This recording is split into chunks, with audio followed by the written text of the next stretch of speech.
this month. So for people who are, because you're on your YouTube channel, you are in most of the videos, right? Yes, exactly. Yes. So what are your tips for somebody who is really dipping a toe in the water of putting themselves on camera? So the first thing is that everybody is bad on camera when you first start out.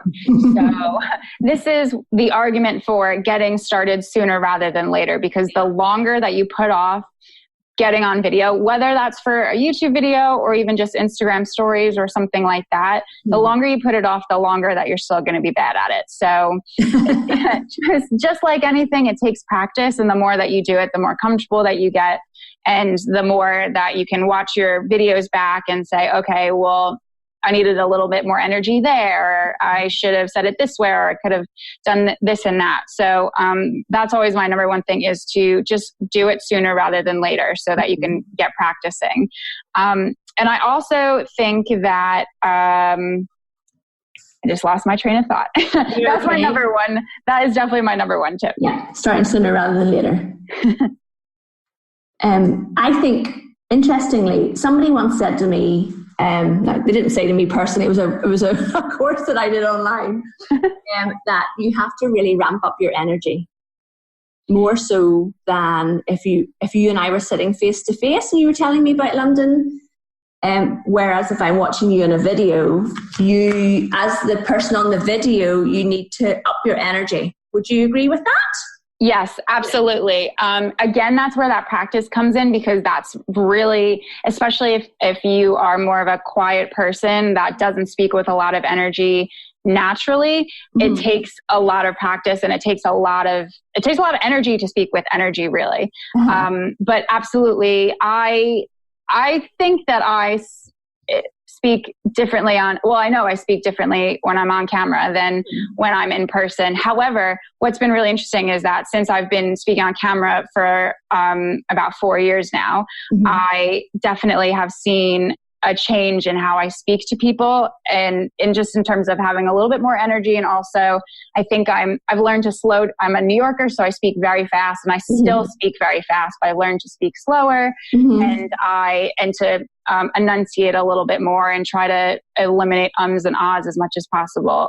Oh, that's really interesting. Yeah. So, but I totally agree. That's a really important part of it. And I think also what is good to do as well is, if you don't have tons of energy naturally, just pretend that you're talking to somebody. Just pretend that the camera is a good friend of yours and you're trying to tell them quite an exciting story. Okay. And also, if you don't have a ton of energy, that's okay, but you can make up for that by having other personality traits that come across in your videos, whether it's having like a dry sense of humor, or maybe a certain vocabulary word that you repeat in all of your videos so that you become known for that. There are ways to add to your video without having to feel like you're being completely different than who you are usually. Oh, that's interesting. So would you say, so I know you put a video up once a week, isn't that right? Yes, correct. Okay. So do you plan those, this might sound like a silly question, but if, you're the expert, but the listeners and I are not experts in this. Do you plan out your videos like 2 months in advance, or like do you jump on and think, right, I need, like with podcasting, I hands up and confess when it's really busy in my work, I'm like, oh flip, I need a podcast for next week, and I literally write it out, record it, and fire it up, which is probably really not best practice. It sounds very stressful to me, to be honest.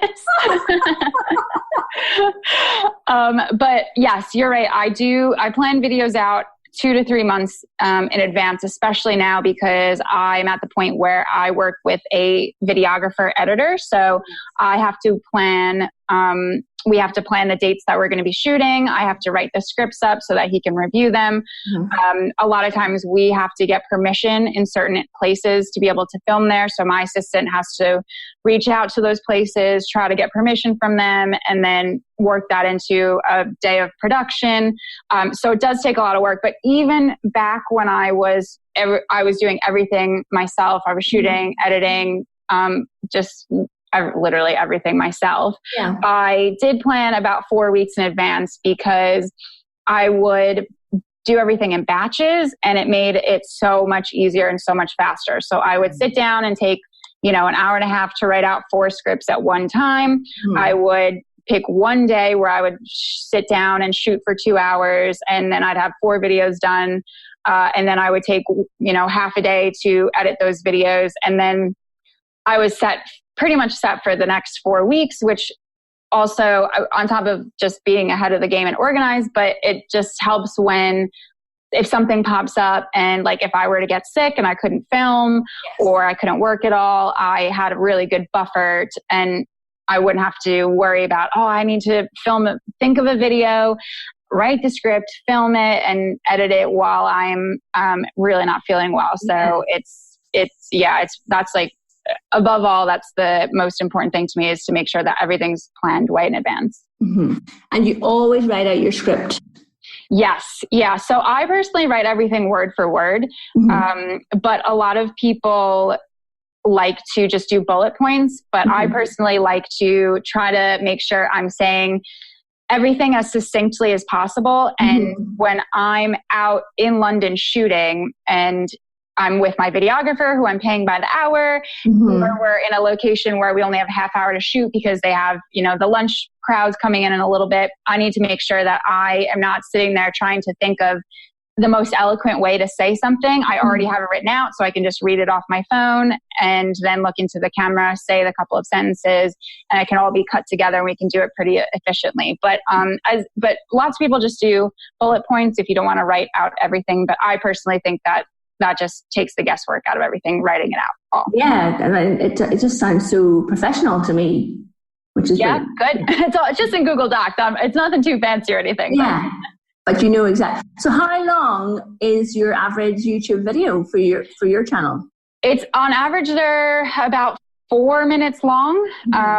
So like I had mentioned about making sure everything's succinct. I do like doing videos that are between 3 and 5 minutes because I want there to be a ton of value in the one video and for people to not have to watch for a long time to be able to get everything out of the video that they need. Also, something that's really important in terms of the YouTube algorithm and how much YouTube chooses to share your video beyond just your subscribership is the average percentage that people watch your video for. So if you have a 10-minute video that actually you could have communicated all of the important points in 3 minutes, people are going to click off of it automatically because they'll be bored or they aren't getting the value that they wanted or they just don't feel like watching for that long. And YouTube sees that and says, people are not enjoying this video because they're not watching it for very long, and they don't promote your video to outside audiences. So for me, it's really important to make sure that my videos are very succinct and are interesting and entertaining and aren't waffling on unnecessarily, so that people are watching for as long as possible. It's really fascinating to me. But as a consumer of these videos, I absolutely get it. Yesterday I was watching a training on something to do with sales and marketing. It doesn't really matter what it was. And it was 40 minutes. Now it's a training that I had signed up for and I really wanted to watch. But our attention spans these days are so short that I was working from home. I was watching it and then I thought I'm going to make my lunch, and I carried my Mac into the kitchen so I could keep listening while I was making my lunch. So I was completely distracted. And actually, if it had been condensed down you couldn't condense a 40-minute training into 5 minutes, but maybe into 10 or 15 minutes, it would have been a lot better for me as the consumer, I think. So I love that, and I'll tell you a little story, Jess. When I was going to Janet's event in London, the night before, I was staying in a different part of London. I can't remember where it was. And I thought, oh, I wonder, can I go somewhere nice for a walk this evening? I'm going to go on Jess's YouTube channel and type in where I am and see what she has to say about this area. So actually, yes, I didn't want to watch a 30-minute video of you talking about that area. I wanted you to get to the point. I'm in this area. What can I see? What's good to go and do? Let's just absorb that information and go and do it. So yeah, I love that your videos are nice and short, actually.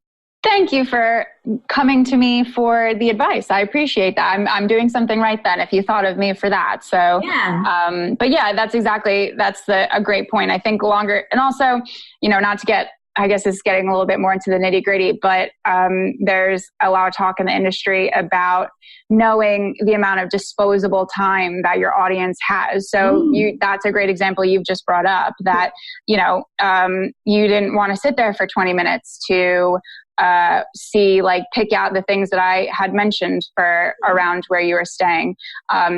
But if I was making videos for teenagers who go home after school and they binge watch YouTube videos for 4 hours on end, I can get away with a 30-minute to an hour video because they have more disposable recreational time on their hands. But my audience does not in the end. So. And I suppose bringing all of that round to content creation, whether it's YouTube videos or podcasts or whatever it is that you're doing, it's knowing your audience and knowing, how they want to consume your content and how much time they have, and actually also what they're interested in as well. Yes. Yeah. So one of the things I wanted to ask you about your channel was, how do you decide, because London's massive, obviously, how do you decide what is going to work for your audience? What are they going to want to know most about? How do you pick the content for say you're sitting down today to plan out the next 2 months worth of video that you're going to make with your videographer? How do you go by area of London? Do you go by questions you're getting from your audience? How do you decide what your content's going to be based on? So it's kind of a mix of things. So a lot of it comes from questions that people are asking in the comments, and via email and on Instagram. And I have a lot of videos now at this point, and a lot of videos that covers a lot of the main problems and topics that people are trying to find information for when they come to London.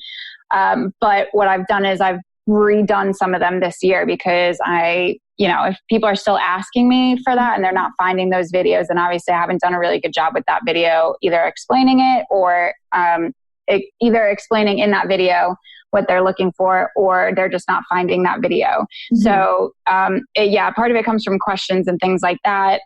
Part of it comes from looking at my analytics to see what videos are performing best and that people are responding to best. And then either replicating that and doing a part 2, or just replicating that in another part of the city or a similar topic. And in order to replicate the success of that video. Some of it is seasonality. So I was just planning out a couple of the videos for the fall.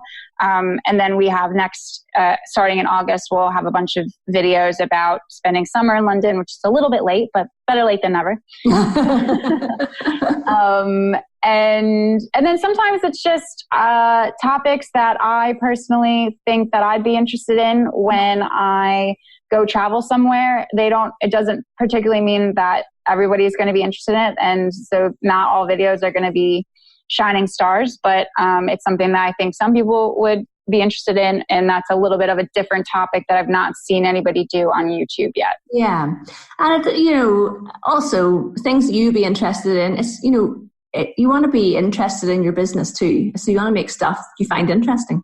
Yes, exactly. Yeah, we have so I did a video about like vintage shops in London, in East London, and that it's, even though I actually get a lot of questions from people for stuff like that, it's not performed as well as I thought that it would, but I really enjoyed making it because it's something that I would absolutely Google if I was going to Paris or, wherever. So. No, I love that. I bet you get asked this question all the time. People would ask you, how do you make money from YouTube? Yes, I do. I get that question constantly. Yes. I mean, I know, but I want you to tell my listeners. Okay, perfect. Yes. So it is, it's a mix of things. So the two primary sources of revenue for the business is the digital travel guide that I sell. So it's a 3-day itinerary,